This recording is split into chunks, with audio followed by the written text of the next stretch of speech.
Ayan guys, malapit na po maluto ang ating pasta lasagna.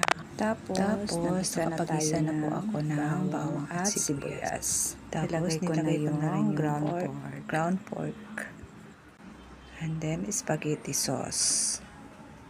Tapos nagawa rin ako ng white sauce para sa toppings niya. Ayan na guys, nakapag-pile na tayo ng lasagna pasta. Then, malapit na matapos yan.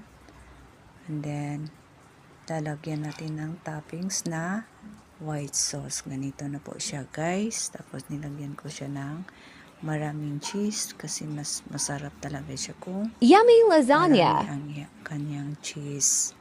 Kasi alam ko usually yung iba mas gusto talagang maraming cheese. Ganyan guys. Ganyan po ako maglagay ng cheese.